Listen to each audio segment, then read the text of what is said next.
Assalamualaikum warahmatullahi wabarakatuh. Waalaikumsalam warahmatullahi wabarakatuh. Yang saya hormati para narasumber yang dimuliakan, Ibu dan Bapak sekalian, warga besar, pengurus perkumpulan perantau masyarakat Jawa Tengah, Ibu dan Bapak sekalian, para hadirin yang saya hormati dan saya muliakan. Di dalam forum diskusi ini tentu pemikiran-pemikiran yang akan kita sampaikan tidak jauh dari visi dan misi organisasi PCT ini. Ibu dan Bapak sekalian, mengapa perlu ada organisasi perkumpulan masyarakat Jawa Tengah? Ini pertama. Yang kedua, untuk apa? Untuk apa perlu ada organisasi ini? Jawabannya nanti adalah bagaimana organisasi ini harus berjalan. Tadi menyimak sambutan dari Bapak Jenderal Purnawirawan Wiranto selaku Ketua Dewan Kehormatan. Kemudian dan lain sebagainya, termasuk menyimak sambutan dari Ketua Umum PCT ini, termasuk masalah-masalahnya.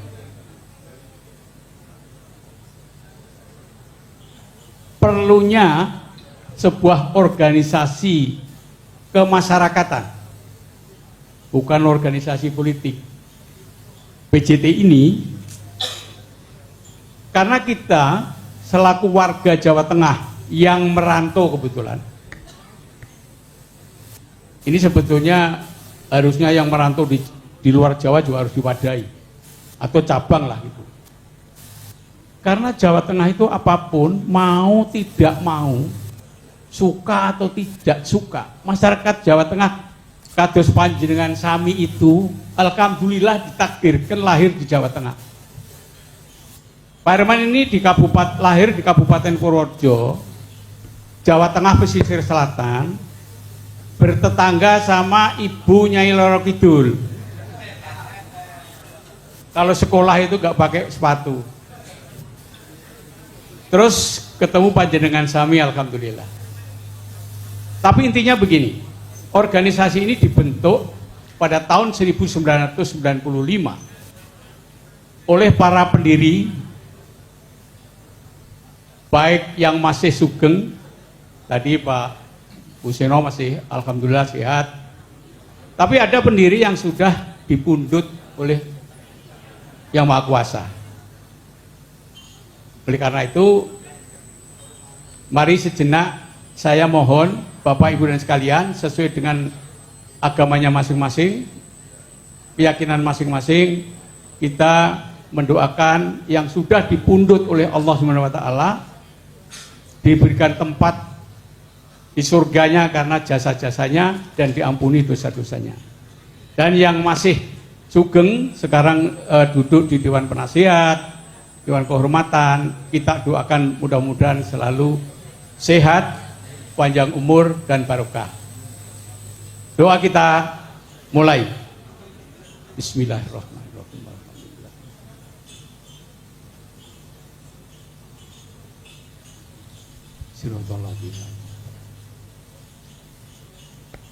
Amin, amin ya rabbal alamin.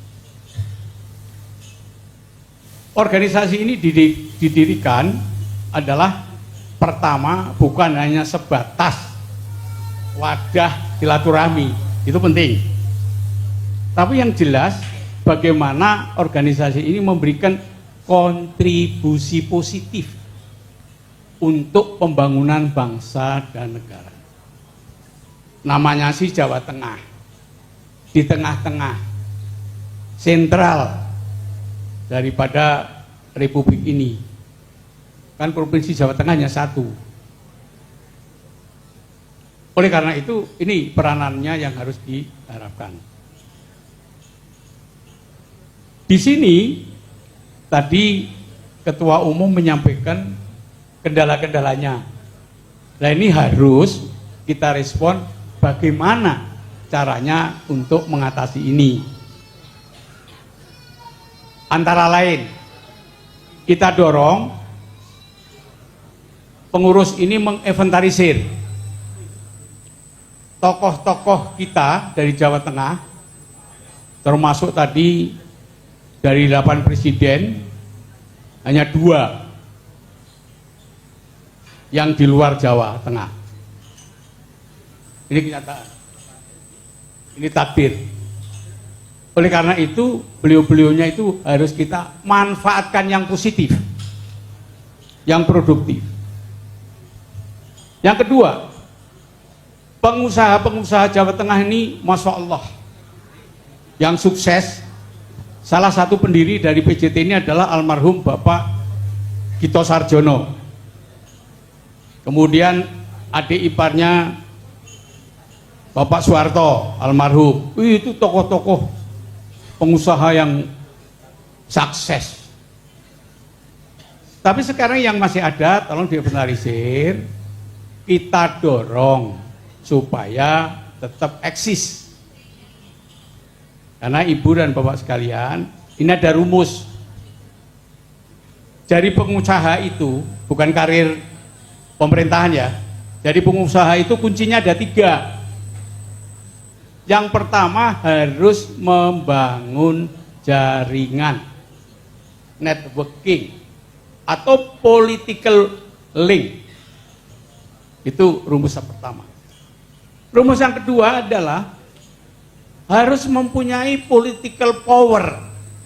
Nah kalau bicara power itu tadi saya sebutkan tokoh-tokoh kita di Jawa Tengah, Pak Jenderal Munir, beliaunya. Ini bisa dimanfaatkan sebagai political power. Kalau sudah bangun satu political link atau jaringan, punya political power, so pasti akan menghasilkan yang namanya political will. Nah itu. Program pemerintah banyak dan harus kita dukung. Apapun, diminta atau tidak minta, harus kita dukung. Diminta atau tidak minta, harus kita bantu. Karena ini adalah bagian daripada rahmat Allah, keberlanjutan kepemimpinan. Nah, ini Pak Ketua Umum sudah hadir. Tolong pengurus setelah Rakernas ini action plan-nya dibuat. Gathering para pengusaha, para tokoh kembali untuk bagaimana memikirkan masyarakat kita Jawa Tengah. Jawa Tengah aja dulu lah, walaupun berdampak untuk negara. Nah, sehingga kendala-kendala atau kesulitan-kesulitan tadi yang disampaikan oleh Pak Ketua ini jujur, fair, apa adanya. Rekoso ya ngomong rekoso, tapi baiknya juga minta bagaimana solusinya. Jadi kuncinya tadi, Pak Ketua, Paguyuban Jawa Tengah ini sudah punya jaringan, namanya political link. Itu sudah punya, secara alamiah sudah punya. Persoalannya ini dimanfaatkan atau tidak. Kemudian political power, Masya Allah, lawong tadi saya ulangi lagi, 8 presiden itu yang 6 dari Jawa Tengah, yang 2 baru dari luar Jawa Tengah. Jawa Timur almarhum Gus Dur,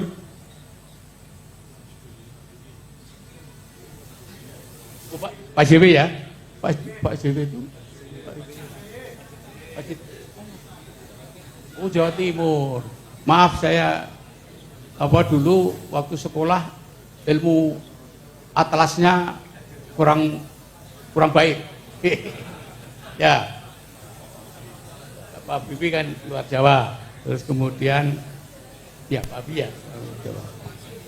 Tapi apapun kenyataan bahwa Jawa Tengah ini mempunyai political power. Yang ketiga, ya hasilnya political will bisa kita rasakan. Kalau kita bisa memanage tentang 3 kunci tadi.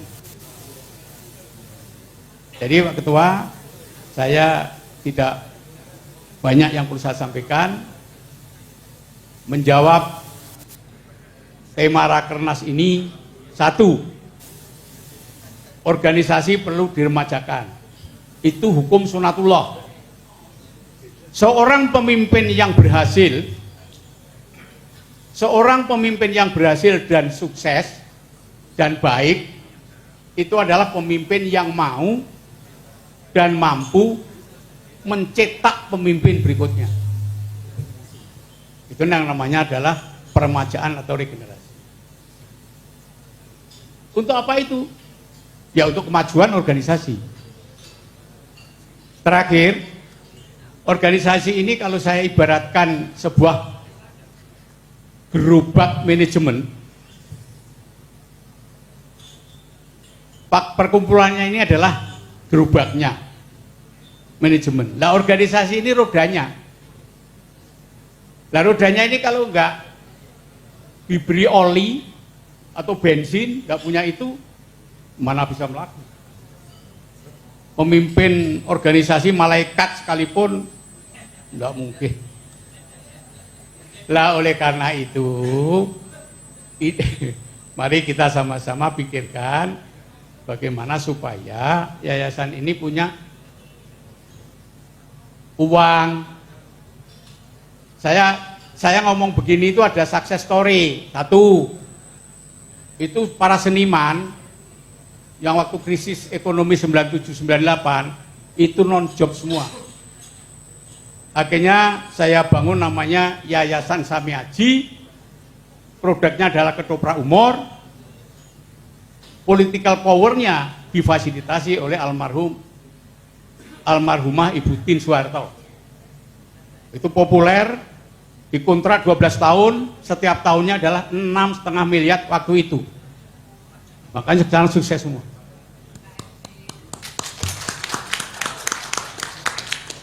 Termasuk Pak Tarsan. Akhirnya punya pondokan 110 unit. Itu sama 1 apartemen, Pak. Tukul Arwana 220 unit pondokan. Itu sama dengan 2 apartemen. Belum yang restoran dan sebagainya. Nah, ini harus diinventarisir. Dan saya yakin tokoh-tokoh Jawa Tengah, pengusaha-pengusaha Jawa Tengah ya punya nurani untuk bisa membantu roda yayasan ini. Kalau tidak, itu namanya namanya apa? Nah, itulah makanya saya organisasi sosial itu Pak, terakhir saya membuat yayasan pencipta lagu, pengamen dan gelandangan, karena mereka itu tidak terpedulikan oleh pemerintah. Nah ini mumpung presiden kita Bapak Jenderal Prabowo dalam pidatonya sejak dilantik sampai beberapa hari ini komitmen untuk melaksanakan nilai-nilai Pancasila, nilai-nilai Undang-Undang Dasar 45, wawasan Nusantara dan Bhinneka Tunggal Ika secara konsisten. Nah, ini harus kita dukung. Tepuk tangan untuk pemerintah kita yang baru. Demikian saya rasa yang bisa saya sampaikan. For the next, Pak Tua harus membuat action plan. Jangan hanya ngomong-ngomong.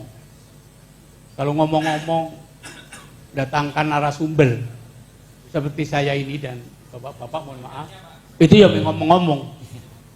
Tapi itu penting. Permasalahan itu bisa diselesaikan kalau ada informasi. Kalau ada informasi, baru ada komunikasi.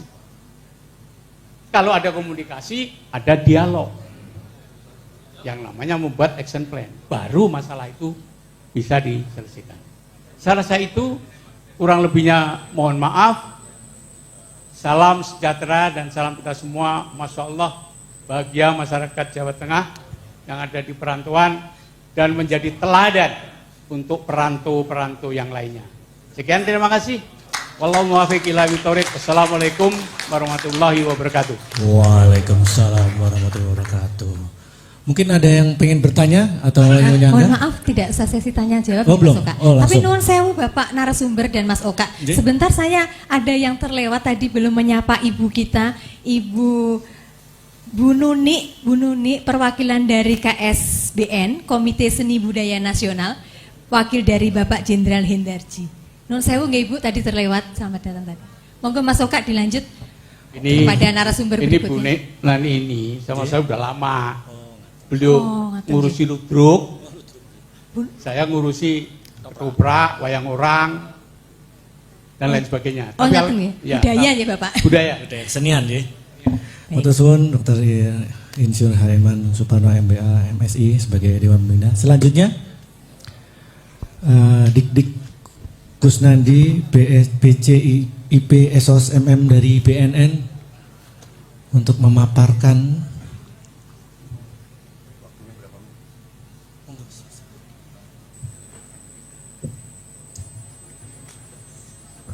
Bismillahirrahmanirrahim. Assalamualaikum warahmatullahi wabarakatuh. Waalaikumsalam warahmatullahi wabarakatuh. Para narasumber yang kami hormati, kami banggakan. Kemudian Ketua Perkumpulan Perantau Jawa Tengah. Ini sahabat saya nih Pak Leles. Semangatnya betul, tidak ada hentinya Pak. Ya, Bapak Ibu sekalian, paling lama mungkin 5 menit lah ingin saya sampaikan.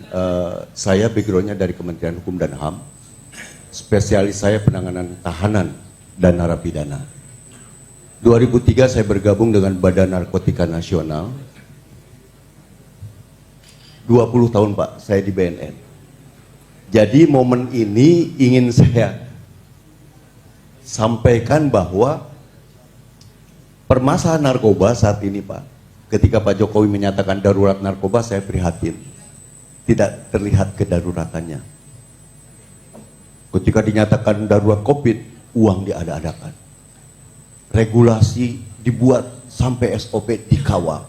Artinya pemerintah serius untuk menangani, untuk melindungi masyarakat. Tapi masalah narkoba ini Pak Leles, saya heran. Padahal Bapak Ibu sekalian, saat ini narkoba ini sudah menjadi proxy war. Perang yang tidak menggunakan senjata tetapi otak-otak generasi dihabisi. Pak Jenderal, mohon izin jangan berharap bonus demografi. Bisa jadi bencana nasional. Kalau narkoba tidak diantisipasi dari sekarang. Kemudian kita harus bersyukur bahwa di luar sana kita bisa berkumpul seperti ini Pak, karena tidak ada keluarga kita atau anak kita yang kena narkoba. Di luar sana banyak yang terpapar dan terkapar akibat penyalahgunaan narkoba, dan itu bisa terjadi kalau kita diam. Pak Leles, jadikan momentum saat ini ya, bahwa yayasan ini, paguyuban ini, persatuan ini ya harus punya nilai tambah, yaitu sadar menyikapi ada bahaya yang harus kita sadari. Saya yakin kalau saya tanya, Bapak Ibu ingin selamat dari bahaya narkoba? Pasti, walaupun dalam hati, pasti ingin selamat. Karena saat ini ironis, banyak orang tua yang merasa terancam hidup dengan anaknya. Orang tua yang sudah berupaya untuk membesarkan, bahkan ketika lahir ingin anaknya sukses, ya, tetapi kemudian ketika terlibat menjadi korban narkoba, hancur. Nah, saya bicara tentang masalah narkoba ini, pertama Bapak Ibu sekalian harus tahu bahwa narkoba bukan hanya di kota besar, tapi yang memprihatinkan sudah sampai ke desa-desa. Yang kedua, narkoba tidak lagi mengenal strata dan profesi. Semua dihajar tanpa kecuali. Siapapun dihajar, Pak. Tua, muda, laki, perempuan, berbagai profesi. Maka cara yang paling tepat, Pak Jenderal, ini, ya, Pak Ketua, cara yang paling tepat adalah kita harus melibatkan seluruh kalangan untuk bersama-sama melakukan upaya-upaya pencegahan dan penyelamatan masyarakat dan bangsa dari bahaya narkoba. Itu kuncinya. Kalau semua berharap kepada BNN, tunggu kehancurannya. BNN tidak punya kekuatan lebih kecuali ketika bersama-sama berbagai kalangan memiliki kesadaran. Nah, ternyata masalah narkoba ini, Pak, sulit untuk selesai itu karena pertama, rendahnya tingkat kesadaran berbagai kalangan tentang bahaya narkoba. Berarti itu tugas kita bagaimana kita mampu membangun kesadaran. Kemudian yang kedua, tidak sedikitnya oknum ini juga menjadi penyebab narkoba sulit untuk selesai. Kalau saya bilang tidak sedikitnya oknum, artinya banyak oknum. Bahkan narkoba sudah menjadi komoditi yang kemudian orientasinya transaksional, berakhir dengan 86, dan itu menyakitkan sekali. Bahkan saya dalam satu kesempatan bicara di depan seluruh kasat narkoba se-Indonesia di Bali, saya sampaikan itu. Maka saya ajak untuk kita semua, mari kita doakan. Mudah-mudahan oknum-oknum ini diberikan hidayah untuk berubah. Amin. Saya tanya, kalau tidak berubah bagaimana? Lalu saya bilang, kita ini semua punya keluarga yang harus selamat. Maka daripada merusak keluarga kita, merusak masyarakat dan bangsa kita, mudah-mudahan mereka dilaknat. Amin. Di sana aminnya pelan, Pak. Ya. Mudah-mudahan mereka dilaknat kalau tidak berubah, karena mereka jadi penyebab narkoba ini sulit untuk selesai. Ya. Kemudian yang berikutnya, narkoba ini kalau diibaratkan pohon, ya, kenapa sebelumnya kejahatan prioritas itu ada 3, terorisme, korupsi, dan narkoba. Kalau diibaratkan pohon teroris katakanlah, diibaratkan pohon adalah pohon yang digoyang oleh orang-orang yang tidak bertanggung jawab. Bapak Ibu sekalian, apa yang bisa kita lakukan ketika kita hidup dalam ketakutan? Tidak banyak yang bisa kita lakukan. Maka jaga pohon itu, jaga negara ini dari orang-orang yang tidak bertanggung jawab. Artinya aman itu harus kita sadari itu sangat mahal, dan damai itu harus kita upayakan bersama. Lalu Presiden juga menyatakan tentang keseriusan komitmennya untuk memberantas korupsi. Karena korupsi ini kalau diibaratkan pohon yang berbuah rindang, buahnya untuk kesejahteraan masyarakat, dan kemudian ini disikat oleh aparat yang bejat, maka ini juga harus kita perangi bersama, teroris ini. Dan kemudian bagaimana kalau narkoba diibaratkan pohon? Bapak Ibu sekalian, yang dihajar itu akarnya. Maka jangan berharap buah, daun pun pasti berguguran, ranting mengering. Dengan kata lain, tidak akan ada kehidupan di atasnya. Itulah narkoba, bukan karena saya dari BN kemudian menjadikan narkoba nomor 1, tidak. Tapi saya katakan, tidak ada arti pangkat dan jabatan ketika anak kita, cucu kita kena narkoba, maka kiamat. Maka saya katakan mencegah jauh lebih baik daripada segalanya. Sekali lagi saya ulangi, mencegah jauh lebih baik daripada segalanya. Kemudian saya ingin memberikan gambaran bahwa di dunia narkoba ini adalah 2 sisi yang berbeda. Dan silahkan Bapak Ibu pilih, kalau bersih narkoba atau bersinar, itu akan mendapatkan surga dunia. Karena apa? Karena kelompok yang bersih narkoba ini adalah kelompok yang sadar. Narkoba sudah terlalu banyak menimbulkan penderitaan, kerugian, dan kematian. Waspada bahwa narkoba bukan di depan, tapi sudah ada dekat di sekeliling kita. Kemudian mereka membangun kasih sayang, sehingga mereka mendapatkan surga dunia karena hidup dalam kebersamaan.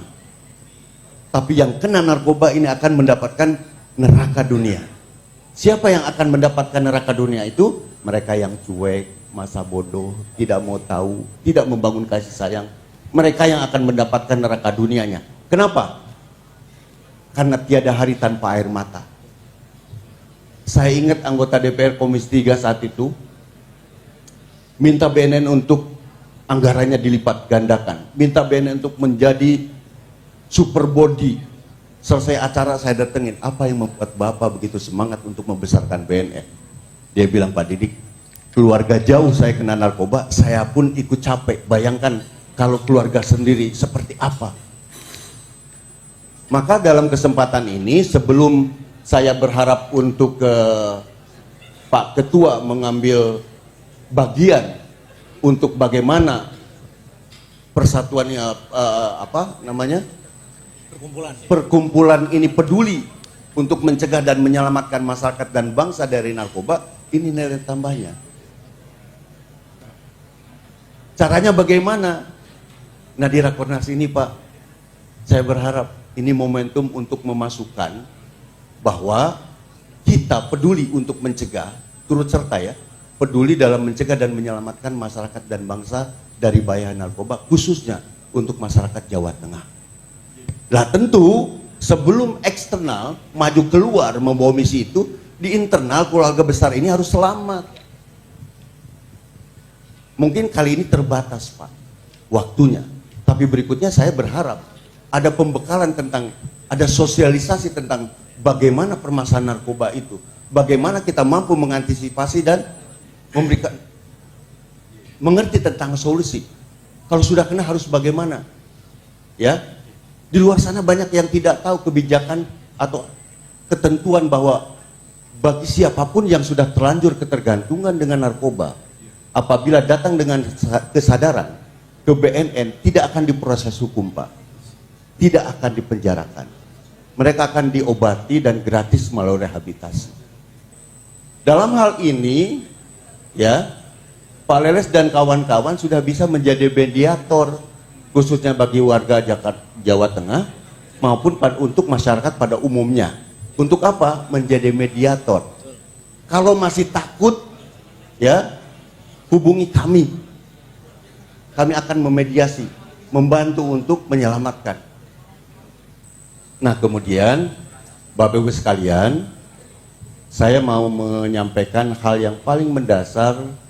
Ya, setelah kebijakan itu banyak orang tua yang datang ke BNN untuk minta dibantu anaknya bisa direhabilitasi atau diobati. Tetapi ada seorang ibu yang begini, dia datang khusus ketemu saya dan dia bilang, Pak Didik tolong tembak anak saya. Saya ulangi Pak ya, mudah-mudahan ini tidak terjadi kepada keluarga kita. Tapi ini bisa terjadi kalau kita diam, kalau kita cuek. Pak Didik tolong tembak anak saya. Saya merinding Pak, membayangkan bagaimana si ibu hamil itu 9 bulan perjuangan. Ketika melahirkan ibu-ibu antara hidup dan mati. Tetapi kemudian ibu itu tidak ada lagi pilihan, no choice. Dia cuma bilang, Pak Dik tolong tembak anak saya. Kenapa Bu? Sudah tidak ada pilihan lain Pak. Suami saya yang saya cintai, saya sayangi, stroke dan meninggal gara-gara anak itu, karena capek, lelah di atasnya itu. Kemudian saudara-saudaranya terbengkalai Pak, karena sibuk memperhatikan yang satu ini. Nauzubillah, jangan sampai terjadi pada keluarga kita. Kalau barang dijual biasa Pak, dia dari kaya menjadi miskin. Tapi satu hal dia bilang, Pak Didik, saya sering kali mau dibunuh sama anak saya. Bagaimana caranya Bu? Tangan saya dipegang dan dipukulkan ke muka saya. Ini biadab Pak. Kalau sudah ketergantungan tidak menjadi dirinya sendiri. Maka saya berharap di momen Rakornas ini coba masukkan sebagai bahan bahasan bahwa kita memang harus ambil bagian untuk peduli, ya, merespon pernyataan Presiden Prabowo untuk memberantas narkoba, tentu dengan cara kita yang humanis, ya, yaitu mencegah dan menyelamatkan. Kalau pemberantasan biarlah urusan yang punya senjata. Iya. Tapi pemberantasan versi kita adalah humanis, yaitu mencegah dan menyelamatkan. Paling tidak keluarga kita harus selamat. Iya, Pak Didi. Ya, mungkin itu saja yang ingin saya sampaikan. Ya, mudah-mudahan saya berdoa, mudah-mudahan keluarga kita selamat dari ancaman bahaya penyalahgunaan narkoba. Amin. Amin, amin. Demikian, terima kasih. Assalamualaikum warahmatullahi wabarakatuh. Waalaikumsalam. Berarti perlu ada program di PJDRT untuk tentang bahayanya narkoba ya Pak Didi. Selanjutnya dari Majen TNI Purnawan Soeharno. Oh, Pak Letnan Jenderal TNI Purnawan Dr. Munir, monggo.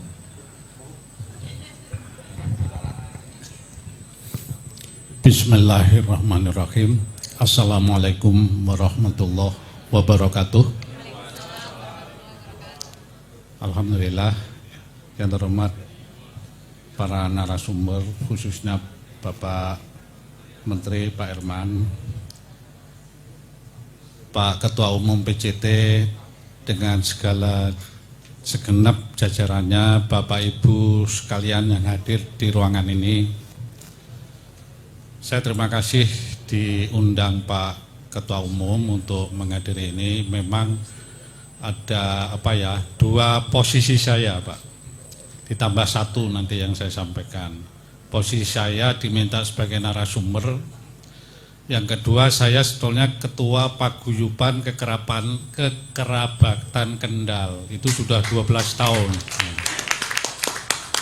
yang notabene anggota PJT juga, dan kita kegiatan banyak sekali. Nah, yang ketiga yang sebetulnya ingin saya manfaatkan pada forum yang bagus ini, posisi saya sebagai staf khusus Menko Polkam, sebagai staf khusus bidang hubungan antar lembaga. Ini yang ingin saya sampaikan sebetulnya. Ya, tetapi karena mungkin keterbatasan waktu, ya mungkin singkat saja secara umum. Karena tadi disinggung Pak Didik juga. Jadi Bapak Ibu saya kira kan monitor Kemenko Polkam sudah membentuk 7 desk, atau kalau istilah TNI, karena saya latar belakang TNI, itu satgas ya. Bahasa kerennya desk. Ada 7 desk. 1 desk pilkada, ini sudah berjalan. Jadi Kemenko Polkam 2 minggu sebelum pencoblosan itu sudah mengirim tim ke seluruh provinsi, kabupaten, kota untuk monitor pelaksanaan pilkada agar berjalan lancar dan aman. Jurdil dan sebagainya lah. Nah, itu sedang berjalan. Desk pilkada. Yang kedua, desk pemberantasan korupsi. Yang ketiga, desk pemberantasan narkoba ada. Yang keempat, desk pemberantasan judi online. Nah, ini nanti ada kaitannya itu. Terus yang kelima, desk pemberantasan penyelundupan. Yang keenam, desk keamanan siber dan perlindungan data pribadi. Yang 7, desk peningkatan devisa negara. Ini 7 desk yang dibentuk oleh Kemenko Polkam untuk menyukseskan program 100 harinya Bapak Presiden Prabowo. Kalau tadi Pak Wiranto menyampaikan, beliau dekat dengan Pak Harto karena ajudan, kemudian sekarang penasihatnya Pak Prabowo. Nah, kebetulan saya pernah ajudan presiden juga, tapi ajudannya Pak SBY 5 tahun, pernah stafnya Pak Prabowo 7 tahun, waktu letnan, beliau kapten. Nah, jadi sama-sama sebetulnya satu korps sama Pak Wiranto, hanya beda strata aja, beliau sangat tinggi, saya kan staf sekarang, staf khusus Kemenko Polkam, bidang hubungan antar lembaga. Kalau diceritakan satu-satu des mungkin perlu sampai subuh mungkin ya. Tapi saya menyinggung sedikit saja terkait dengan tema visi dari acara pagi hari ini ya. Saya tidak perlu ulangi apa yang disampaikan Pak Leles sebagai Ketua Umum PJT itu saya rasakan juga Bapak Ibu sebagai Ketua Paguyuban Kekerabatan Kendal ya. Saya udah 12 tahun. Saya masih ingat waktu itu saya Pangkostrat tahun 2012. Saya nggak tahu kalau ada paguyuban ini. Waktu itu ketuanya Pak Siswono Yudo Usodo. Tiba-tiba pengurus datang ke kantor Pangkostrat memohon Pangkostrat untuk menjadi ketua Paken. Apa itu Paken? Saya nggak tahu. Tapi karena didaulat, didatangi, saya luluh, ya sudah siap. Saya beberapa kali dan silaturahim menghadap juga Pak Siswono, mohon arahan apa sih yang dilakukan dan sebagainya. Realitanya seperti yang dirasakan Pak Leles sebagai Ketum PJT. Hanya skopnya yang, kalau Pak Leles ini skop Jawa Tengah, saya skop Kabupaten Kendal.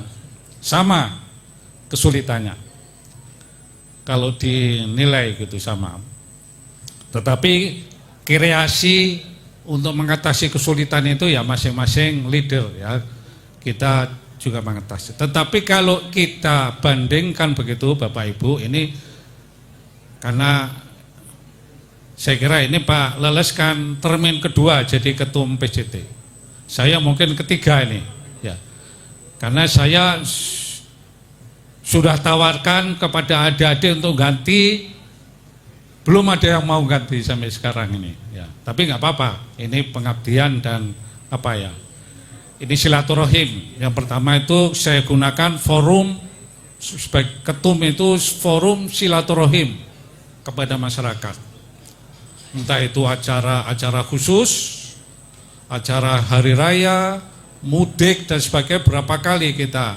ngelepas di Taman Mini itu ya, sering kita adakan acara-acara dalam rangka silaturahim. Yang kedua ini dalam kaitan posisi saya juga sebagai staf khusus Kemenko ini juga, saya pikir pada sekarang ini seperti yang pertama tadi saya setuju dengan Pak Didi, yang kedua judi online itu korbannya juga luar biasa. Kalau narkoba saya sependapat itu korbannya lebih masif, karena saya waktu Wakasat tahun 2013 sampai 2016 saya dititipin BNN itu untuk merehabilitasi korban itu yang katanya sampai 4 juta ya, dirindam seluruh Indonesia itu saya dititipin untuk rehabilitasi ya, target 100.000 itu kita lakukan. Ini pengalaman boleh. Nah, sekarang tambah lagi judi online.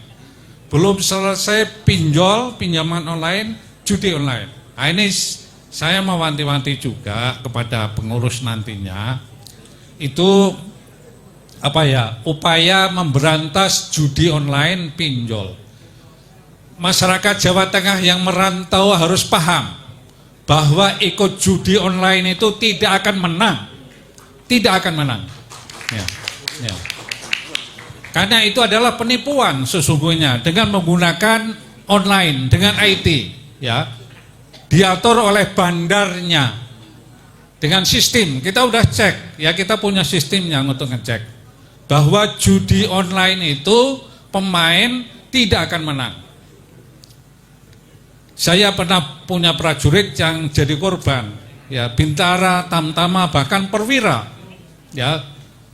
Awalnya tergiur untuk dapat tambahan dengan mengikuti judi online.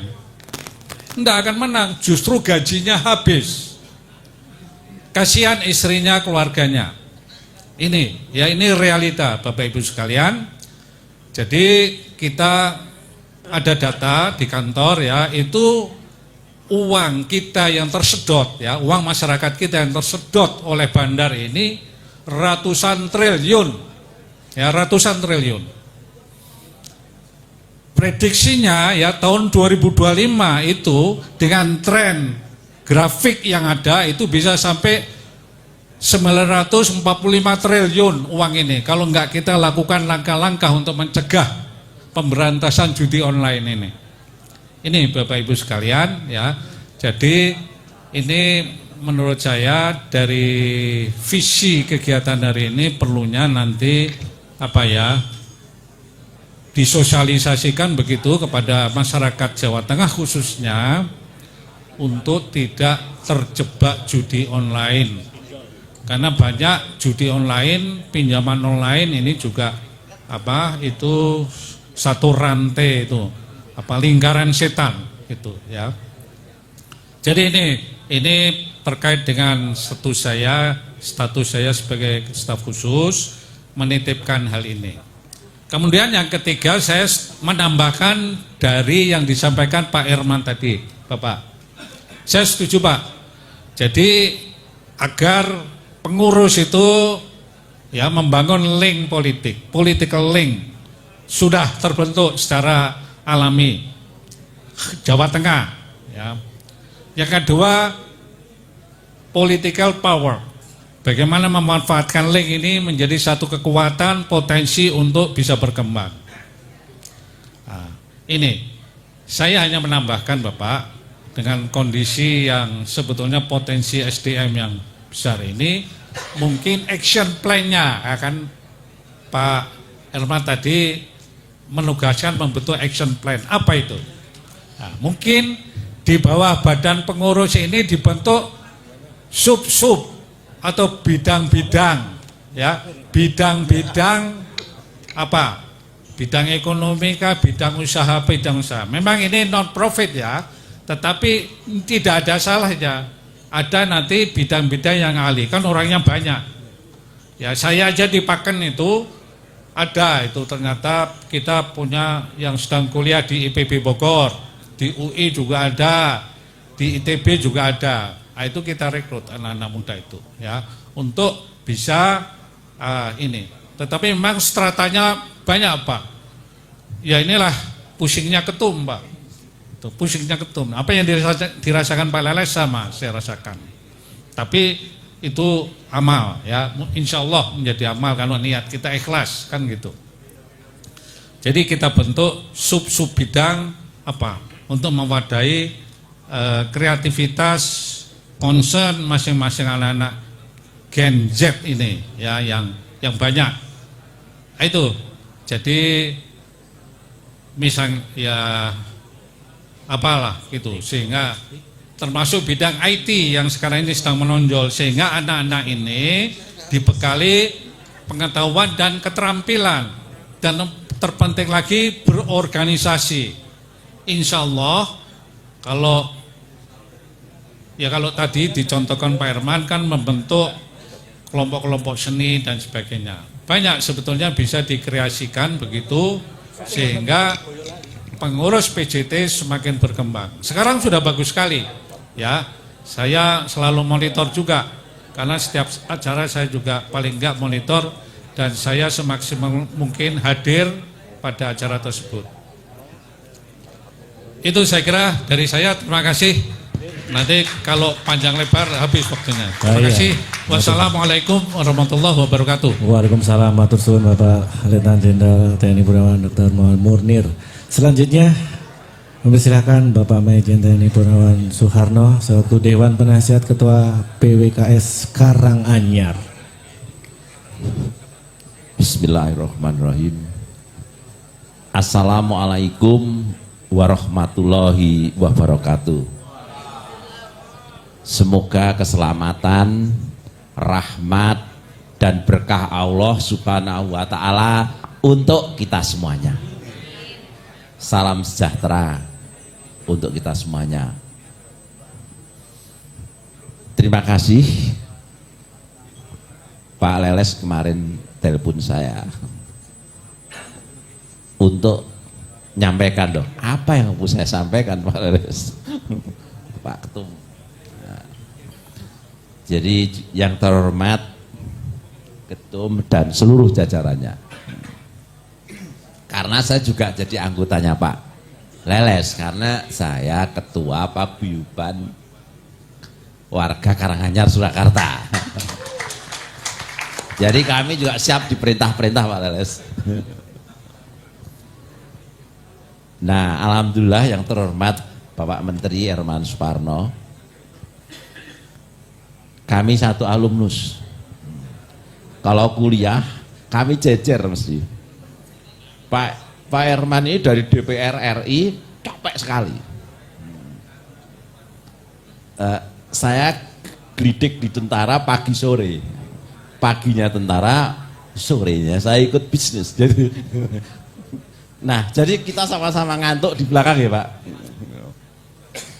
Nah, ini link tadi. Pak Lea sudah, Pak Menteri sudah menceritakan sukses dengan relasi, power dengan 3 tadi oke. Karena sudah dihabiskan oleh 3 yang lain, saya itu sudah habis Pak. Saya itu sudah Pak moderator udah habis, saya nggak ada yang diceritakan lagi.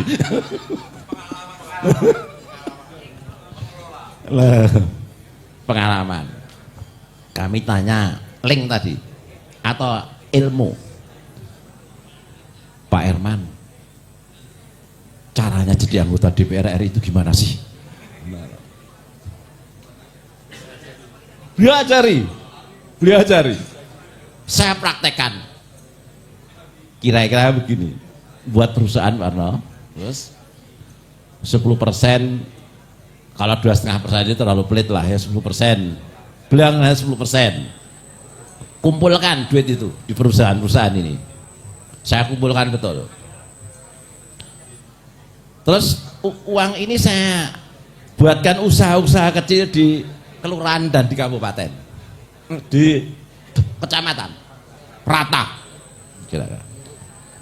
Seluruh lurah yang akan saya sasar, semuanya saya kenal.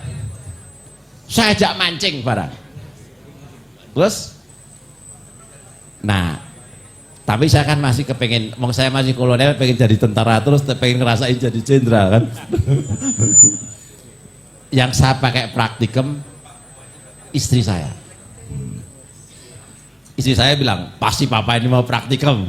Tapi istri saya juga bertiga, temen ngambil dokter bertiga ini.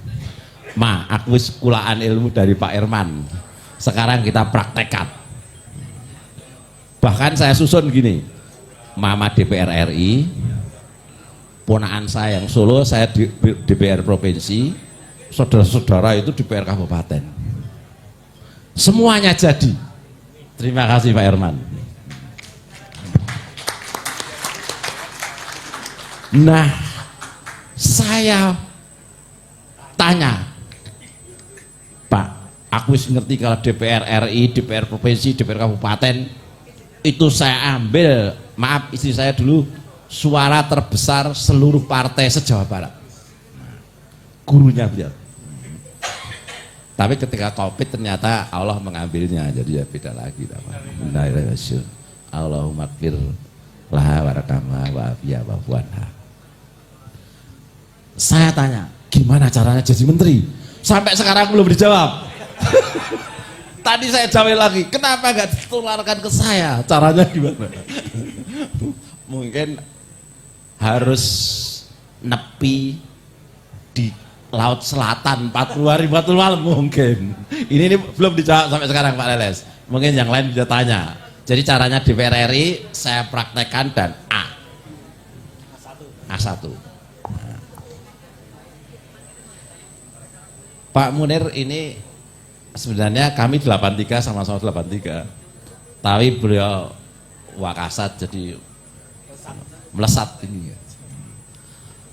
Dan memang saya ini tentaranya, kalau beliau itu petempur, kalau saya ini, kalau istilahnya itu inem pelayan seksi alias babu. Karena maaf, kami ini lulusan Institut Pertanian Bogor. Jadi kami menderek Pak Munir. Kami siap kalau melayani apa saja, kami siap, insya Allah. Dari Panglima ke Panglima, insya Allah kami siap melayani. Ataupun prajurit, saya katakan prajurit kopral, itu lebih tinggi daripada saya. Ketika itu jadi brigadir jenderal, kami kan kepala badan perbekalan. Saya katakan, kopral itu adalah tuan saya. Saya jenderal, aku ini pelayannya. Kamu kolonel-kolonel kalau macam-macam tak gusur, sebelah gitu. Karena aku aja pelayan. Prajurit-prajurit satu yang di lapangan. Saya insya Allah saya tengok semua sampai ke tim-tim gunung-gunung itu saya datengin. Saya tanya masalahnya apa. Hutan-hutan Kalimantan ataupun di Papua, Aceh saya datengin. Saya ingin tahu permasalahannya apa. Pakai checklist. Jadi saya ada hitam di atas putihnya. Dia yang inginkan itu apa. Sampai rasa asin atau kurang asin, insya Allah saya tahu. Selera umum prajurit Indonesia. Kepedasannya berapa kalau makan gitu sampai gitu. Semua saya tanyakan. Sampai saya ngerti bagaimana makanan saya bisa membuat apa itu ambeien di Pelamboyan, tempatnya Kopassus.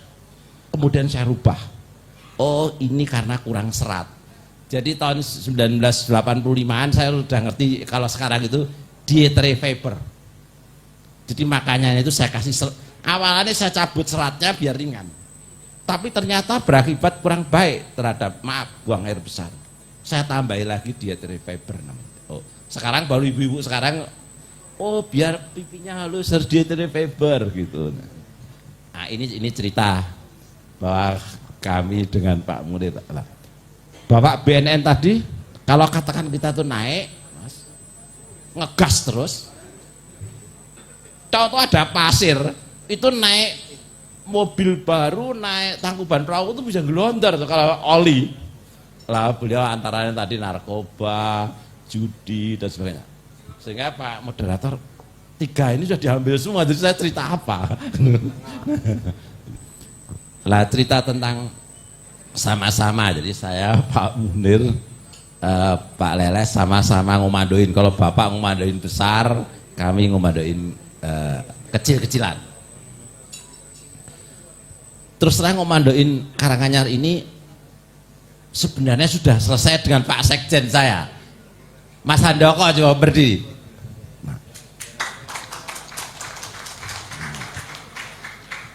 Jadi program yang ditentukan, pencapaian targetnya itu sebenarnya sudah selesai, semuanya dipimpin Mas Handoko. Jadi saya sebenarnya hanya tinggal WA Mas nganan ngiri. Bahkan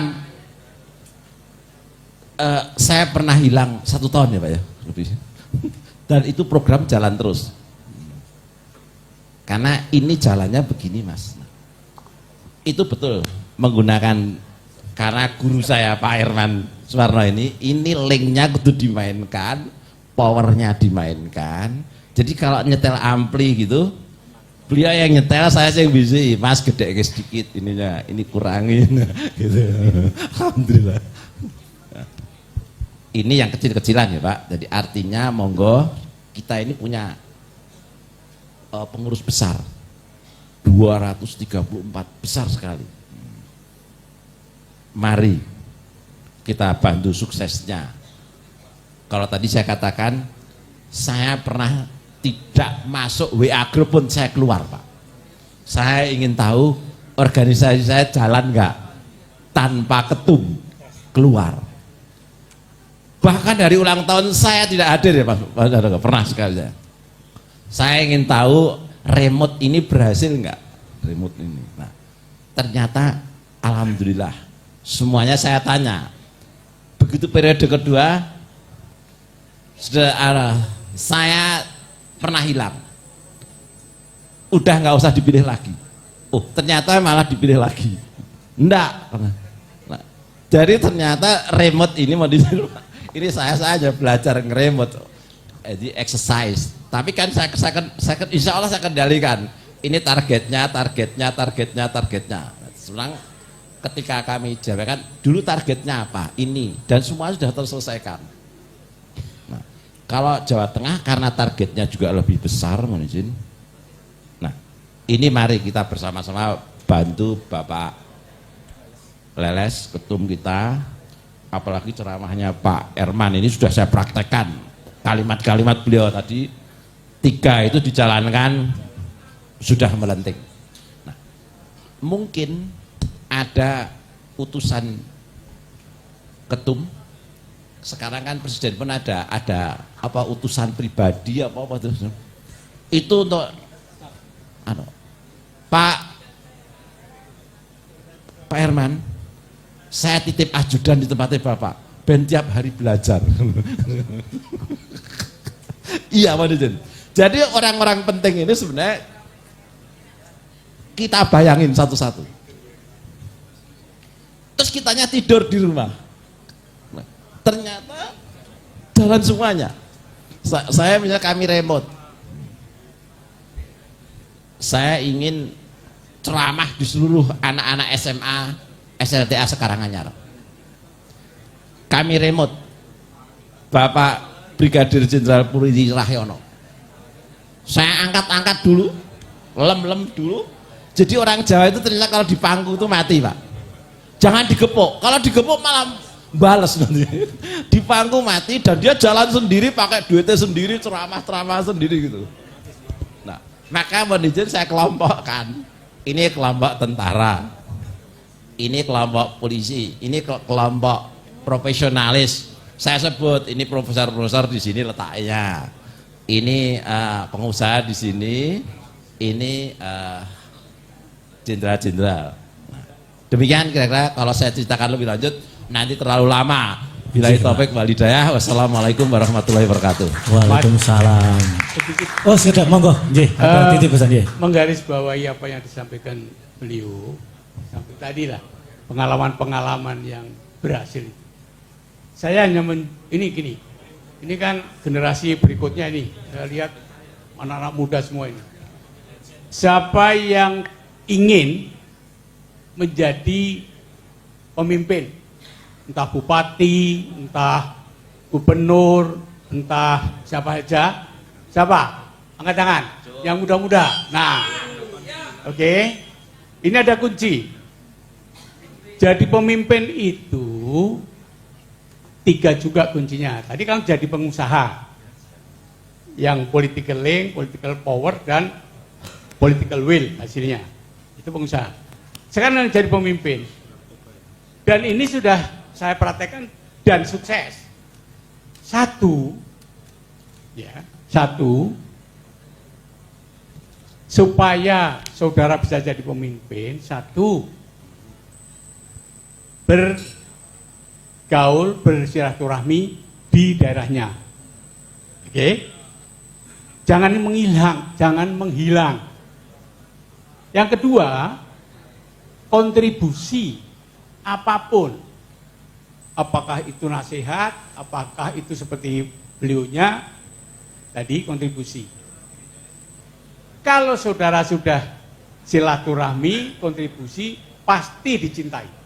Nah, itu baru rumus itu. Nah, saudara udah kenal, tahu-tahu, tolong saya dipilih jadi anggota DPR, tolong dipilih jadi bupati, jadi gubernur. Ya akhirnya satu pencitraan, kedua bayar. Ini tidak usah bayar. Sukses ya, organisasi yang saya kelola, ketoprak umur saja, itu menjadi gubernur, wakil gubernur Dede Yusuf. Nah, dia dulu kalau jadi ketoprak itu tokoh Gajah Mada. Rano Karno, Bupati Diki Chandra, dan lain sebagainya.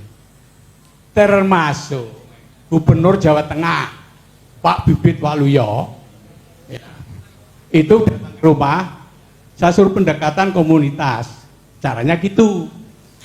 Yang kedua, Ganjar Pranowo juga begitu. Terakhir, tidak tahu berhasil atau belum keputusan, Cak Lontong itu ketua tim suksesnya Mas Pramono Anum sama Rano Karno. Nah, Rano Karno itu jadi gubernur dan wakil gubernur, ya juga dari komunitas yang saya buat tadi. Nah, ini anak-anak muda. Karena Republik ini perlu anak-anak muda. tapi anak muda yang berkualitas. Satu, silaturahmi sama masyarakat, ya, itu namanya door to door strategi. Ya. Sudah pernah ada ilmu door to door? Nah ini door to door. Tidak usah pencitraan, tidak usah pakai uang. Yang kedua, posisi kalau memberikan kontribusi, ya, tukang bubur dengan niat sodakoh, rumah-rumah masyarakat janda atau ibu mbah-mbah tua itu diberi tanpa bayar. Itu hanya dalam rangka silaturahim. Akhirnya jangan heran kalau tukang bubur itu bisa jadi bupati. Nah, ini kunci. Demikian ya. Nah, ini pertanyaannya Pak Doktor, teman saya susah jawab. Pak Herman, bagaimana kuncinya jadi menteri? Nah, wah itu takdir. Gua ada sekolahan nih. Pak Wiranto,